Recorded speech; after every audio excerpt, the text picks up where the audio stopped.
Part 2. The tension in the Serengeti had reached its breaking point. The rivalry between the Il-Maxan and Loitai clans, ignited by the theft of cattle, simmered dangerously close to all-out war. At its center stood two powerful leaders, Lamarty, chief of the Il-Maxan, and Olumisi, the wealthiest man in the Loitai clan and the chief of the Loitai. Yet, this feud had taken a deeply personal turn, threatening to unravel not just the peace of their people, but also the lives of those they cherished most. Late one night, Olumisi stood tall in the center of the gathering, his sharp gaze fixed on his trusted warriors. "This is no longer about the cattle," he said, his voice as cold as the night air. "Lamarty dared to humiliate me in front of the elders by stopping me from collaborating with people who would have made us powerful, and now his pride will cost him his daughter. Nailoi will belong to my son, Oloisuduk." Oloisuduk leaned back arrogantly, a smirk on his face. "That girl thinks she's above me," he scoffed. "She'll learn her place soon enough." Everyone knew of Oloisuduk's dark reputation. He was notorious for his violent temper, often beating women who dared to cross him and even striking down old men who questioned his actions. His cruelty knew no bounds. He once thrashed an elderly herdsman simply for letting his cattle graze too close to the Loitai Manyata. The village women whispered in fear about his wrath, and his presence made even warriors wary. Olumisi's voice cut through the murmurs. "She often walks alone to the plains. That is when we will strike. Bring her to me, no matter what. I'll not let Lamarty's insolence rob me of what is mine." The warriors nodded, their spears gleaming in the firelight. The plan was set. At dawn, Nailoi walked to her favorite spot on the plains. The soft golden light bathed the Serengeti, and the tall grass swayed gently in the wind. This was where she always found peace, away from the chaos of clan politics and the suffocating expectations placed upon her. But her heart was heavy. She had heard the elders' whispers, the murmurs of her being handed over to Oloisuduk as compensation. She despised him, not just for his leering glances and crude remarks, but because of his reputation. Oloisuduk was feared, not respected. Tales of his cruelty were whispered around campfires. He had beaten his own sister during a drunken rage, and had once struck an elderly man who dared to correct him during a gathering. Women avoided him, and warriors tolerated him only because of his father's wealth. Nailoi sat on a smooth rock, staring out at the endless horizon.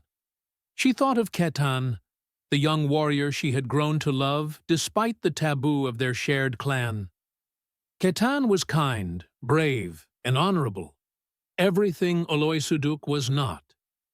"Why must my happiness be sacrificed for the mistakes of others?" she whispered to the wind. Unbeknownst to her, danger crept closer. Olumisi's men had followed her, their movements hidden by the tall grass. Ketan had always watched over Nailoi, knowing the risk of her wandering alone. That morning, something felt wrong. The shadows in the grass seemed to move unnaturally, and the faint sound of rustling caught his keen ears. Gripping his spear tightly, he followed her at a distance.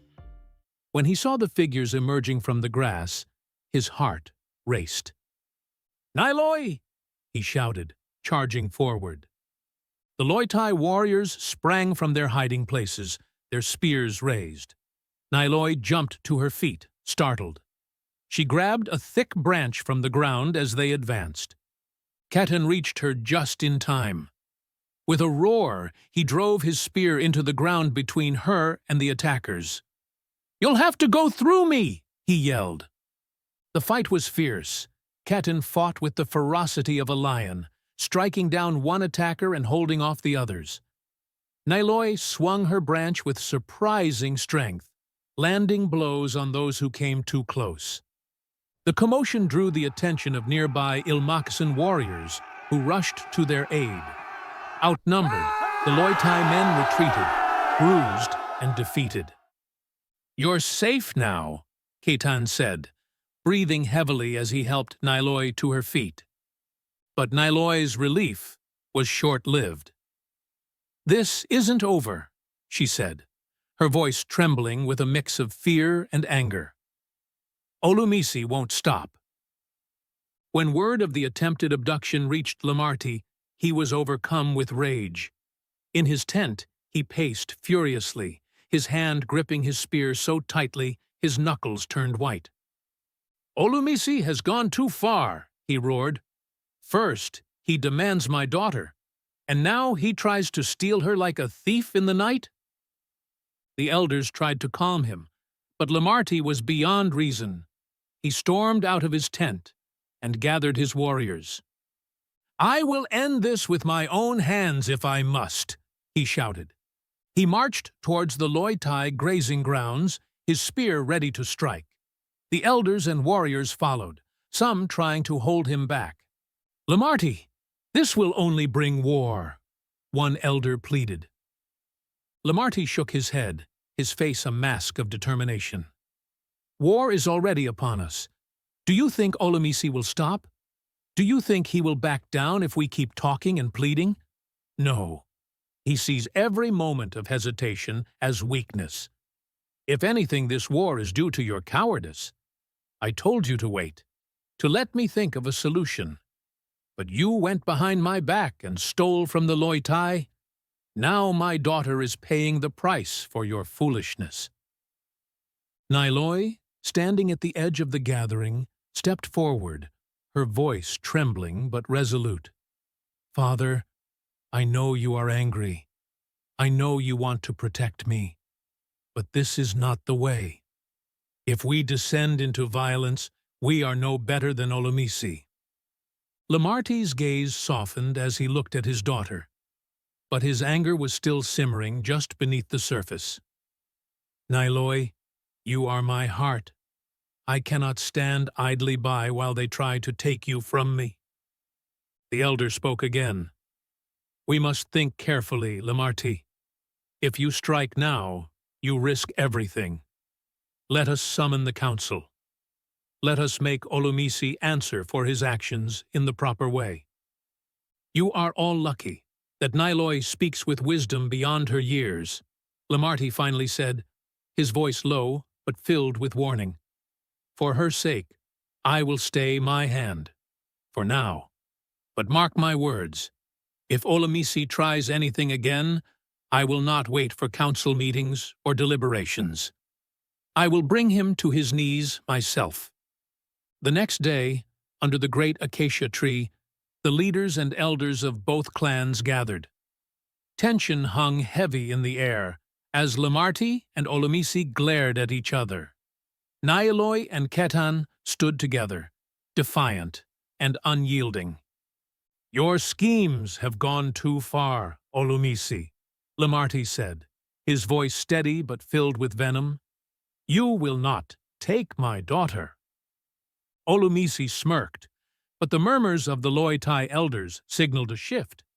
They had no idea of what occurred or the attempted abduction Olumisi, their chief, had orchestrated without their knowledge.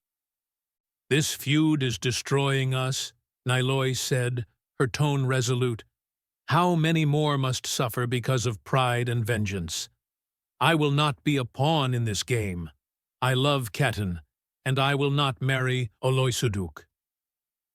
A stunned silence fell over the assembly. The elders of both clans exchanged shocked glances, their faces a mix of disbelief and outrage. Whispers broke out, growing louder with each passing moment. One elder from the Ilmakasan clan rose, his voice heavy with reproach. "You love Ketan? This is a taboo, a great shame upon our traditions. Two people from the same clan cannot marry. It is a law as old as our ancestors."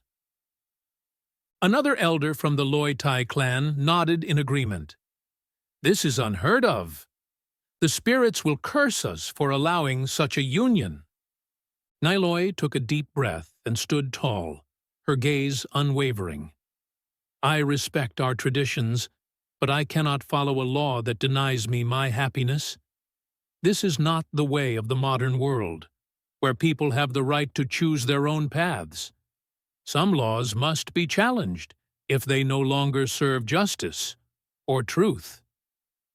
The murmurs grew louder, the council visibly divided. Some shook their heads in disapproval, while others looked thoughtful, silently pondering Niloi's words. The tension was palpable. The old man, known as Nampushi, a revered elder from the Loi Tai clan, spoke in a deep, commanding voice. There is a way to settle this matter, he said, his words drawing every eye to him. If Niloi's heart belongs to Catan, then let him prove he is worthy. Let him face Oloisuduk in battle. The gods will favor the rightful man. A wave of murmurs rippled through the crowd again. Oloisuduk smirked confidently, his arms crossed over his chest. I accept, he said, his voice laced with arrogance. I have never lost a fight, and I won't lose now, he said boastfully. All eyes turned to Ketan, who stood silent, but resolute. He stepped forward, meeting Oloisuduk's sneer with a calm yet fiery gaze. I accept as well, he said, not to prove my worth to anyone, but to stand for the woman I love. Niloi clutched Ketan's hands, her eyes brimming with tears. Ketan, please. We don't have to do this. We can leave. Elope to a place where no one can find us. We can start a new life, away from all this. Ketan gently wiped away a tear from her cheek. Niloi, I love you too much to run. If we flee, we'll be branded as cowards. I want to stand and fight, not just for us, but for the hope that things can change. But Oloisuduk is a skilled warrior, Niloi said, her voice trembling. He's stronger, more experienced. I can't bear the thought of losing you. Ketan smiled softly, his confidence unshaken. Strength isn't just in muscle, Niloi. It's in purpose, in the fire of the heart. I believe in us, and I believe that the gods will see the truth. Niloi nodded reluctantly, her heart aching but filled with admiration for his courage. She hugged him tightly, whispering, Promise me you'll come back. I promise, Ketan said, though he knew the battle ahead would test him like never before. Setting. The following day, a clearing in the plains surrounded by both clans. The sun casts an intense light over the crowd, and the air is thick with anticipation. Drums beat rhythmically, signaling the start of the duel. The Ilmakasan and Loi Tai warriors formed a circle, creating an arena in the center. Elders from both clans stood at the edges, their expressions solemn as they awaited the showdown. Oloisuduk entered the arena first, twirling his spear with ease and grinning at the crowd. The cheers from the Loi Tai clan were deafening.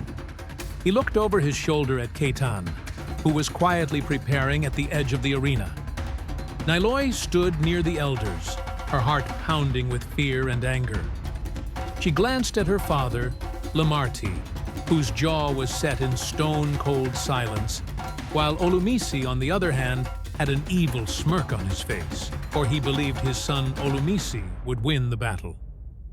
Ketan stepped into the arena, his face calm but determined. His spear was steady in his hand, though he felt the weight of every eye on him. The drumbeats slowed, signaling the imminent start of the duel.